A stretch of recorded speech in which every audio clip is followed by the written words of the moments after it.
Excerpt from Mission 1, All in a Day's Work, Chapter 6, Crunchy Rice, narrated by Elizabeth Klett.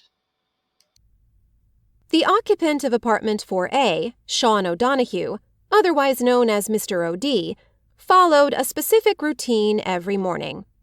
He put on his Donegal cap and walked the 2 blocks to Fairlane Market, where he scrutinized the produce and meat selections for quality and freshness.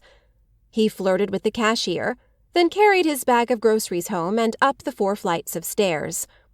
At Sophia's, he placed the perishables in the refrigerator and left the non-perishables on the kitchen table. Every day but Saturday, he chose nutritious food to fit that day's theme, but on Saturdays, Sophia chose the menu. It could be pizza and ice cream, or chocolate cookies and soda pop, or a hamburger with mayo, mustard, and pickles with a side of peanut butter. They left veggies for every other day. Tonight was no bunnies, moo cows, or chicks. After a slight detour to the zoo, only 20 blocks, Sophia arrived home an hour late. Brown rice took longer to cook than she had time for. I can't serve frozen French fries with tofu and veggies. How long did you cook this? Asked Mr. O.D. It sounded like he was chewing dried cornflakes instead of steamed rice. Sophia blushed, then turned the right side of her face to Mr. O.D., the side with the green eye, curlier hair, and dimple. 40 minutes, of course. Sophia. One eyeball collided with the bushy white eyebrow. Well, almost 40. Mr. O.D. raised the other eyebrow. All right. Sophia's temper flared at being caught in a fib. Only 30 minutes. I had to visit Jack at the zoo. Zelda let out a scoff while Mr. O.D. stared in disbelief. Jack is depressed, and I thought if I could learn to communicate with him, then perhaps I could cheer him up. Zelda let out a series of shrieks, imitating a mocking laugh. Mr. O.D. laughed. Good luck trying to communicate with that. I speak cat screech, and I can prove it. I don't see how that's any different from you talking to elves and fairies. Only in Ireland. That's not true. When I was 6, you told me I could find them in any open green space. Just for the sake of the story. Let's hear this cat screech. Tell Zelda to go climb her scratch post. Okay, I will. Sophia gathered all her concentration and fixed Zelda S. with a penetrating stare from her blue eye, giving the cat her "do what I say or you'll be sorry" look. She used telepathy to give the order in cat screech. Go run up your scratch post.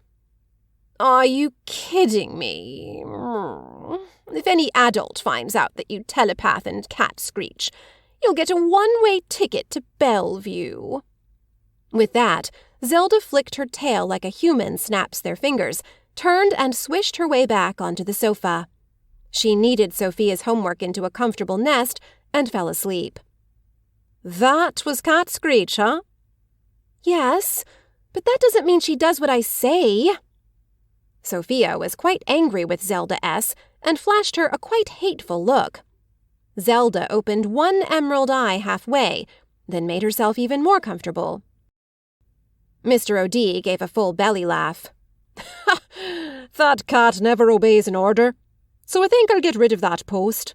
She rarely uses it, and it takes up too much space. An emerald eye popped open, followed by a languorous stretch. Zelda rose to all fours and waddled knock-kneed over to the post, her black-tipped white tail at full mast. She fixed her eyes on the 2 humans. As she stared, she took a swipe at the post with her left 6-toed foot, talons fully extended, then followed up with a swift 1-2. Zelda glanced over her shoulder and winked at Sophia before she sashayed back to the sofa. Next time you want to prove your theory, you cough up some of those mouse treats.